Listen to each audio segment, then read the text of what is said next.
Shalom, selamat pagi Bapak Ibu Saudara yang mengasihi Tuhan Yesus. Biarlah kita semua berada dalam keadaan yang sehat, penuh sukacita dan damai sejahtera. Mari pagi hari ini sebelum kita melakukan aktivitas kita mau merenungkan kebenaran firman Tuhan dan mari kita berdoa. Bapa dalam surga, kami sungguh mengucap syukur di pagi hari ini anugerah Tuhan tetap nyata buat diri kami.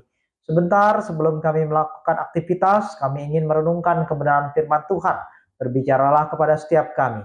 Terima kasih. Di dalam nama Tuhan Yesus Kristus kami berdoa. Amin. Renungan firman Tuhan pada pagi hari ini terambil daripada Kisah Para Rasul 9 ayat 22. Kisah Rasul 9 ayat 22. Demikian bunyi firman Tuhan. Akan tetapi Saulus semakin besar pengaruhnya dan ia membingungkan orang-orang Yahudi yang tinggal di Damsyik karena ia membuktikan bahwa Yesus adalah Mesias. Bapak Ibu Saudara yang terkasih, perubahan itu jika benar-benar terjadi akan menghasilkan sebuah dampak. Lihat saja iklan-iklan. Ya, kalau kita lihat iklan-iklan, ada orang-orang yang berhasil turunin berat badan sampai badannya ideal, sampai bentuk tubuhnya luar biasa. Tentu hal tersebut menginspirasi banyak orang.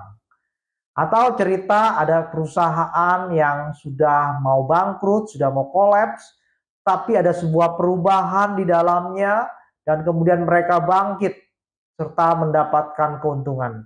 Ini juga menjadi inspirasi dan pemicu bagi perusahaan-perusahaan lain atau bagi orang-orang yang lain. Hari ini kita membaca sebuah kisah perubahan spiritual. Ini kisahnya Paulus.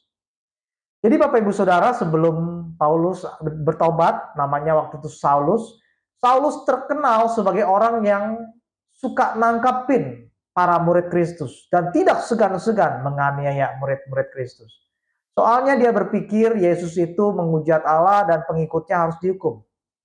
Tapi ketika Saulus bertemu Yesus, dia bertobat. Allah ubahkan dia. Sekali Paulus benar-benar mengalami perjumpaan dengan Allah yang benar, dia total untuk Kristus. Dia diubahkan oleh Yesus. Dikatakan oleh ayat yang kita baca, pengaruhnya semakin besar. Dan ia dipakai Tuhan untuk membuktikan bahwa Yesus adalah Mesias. Paulus itu alat bagi Allah. Alat bagi Allah untuk membawa kemuliaan Allah. Bapak Ibu Saudara bisa bayangkan, itu kekristenan di awal. Perlu banyak penjelasan-penjelasan mengenai siapa Yesus. Orang-orang masih nggak ngerti. Dan Paulus itu sosok yang terpelajar, sosok yang mendalami kitab. Dan sangat pas Tuhan memakai dia untuk menjelaskan tentang Yesus dan kekristenan.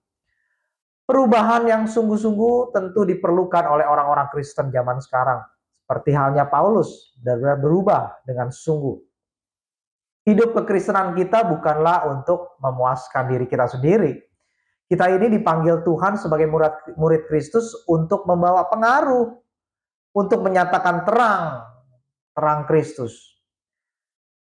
Karena kondisi di dunia ini ada orang-orang yang katanya Kristen, tapi masih belum yakin bahwa Yesus adalah Tuhan.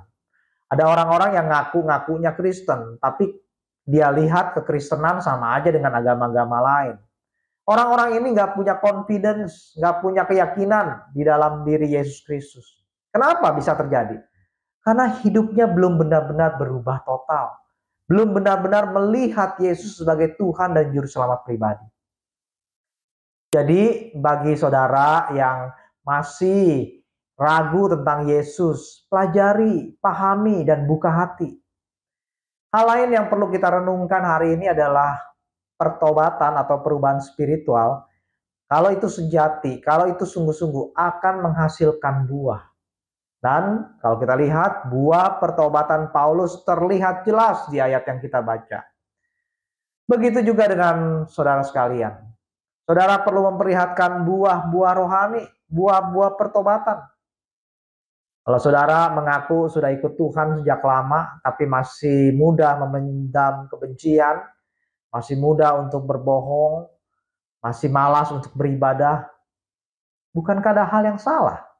Kemana buah-buah pertobatannya?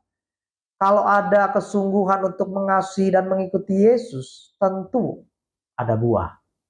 Ketika orang-orang sekitar kita melihat buah-buah yang kita hasilkan sebagai murid Kristus, Tuhan akan bekerja sehingga saudara itu bisa berdampak bagi mereka. Ada orang tua yang menjadi percaya pada Kristus. Karena apa? Karena melihat buah pertobatan dari anak-anaknya. Ada orang yang sudah putus asa, frustasi, mau menyerah dalam hidup. Bangkit kembali. Karena apa? Merasakan buah kasih dan perhatian daripada seorang Kristen yang sungguh-sungguh. Jadi kalau hari ini Bapak Ibu Saudara ingin kehadiran Bapak Ibu Saudara ini dipakai Tuhan dan memberi pengaruh kepada orang sekitar, sungguh-sungguhlah bertobat dan sungguh-sungguhlah menghasilkan buah-buah rohani. Karena Tuhan yang mengerjakan di dalam kita pertobatan yang sejati. Mari kita memberi pengaruh bagi dunia ini.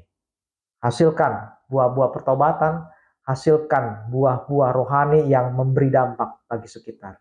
Mari kita berdoa. Kami mengucap syukur untuk anugerah keselamatan yang Tuhan berikan kepada kami.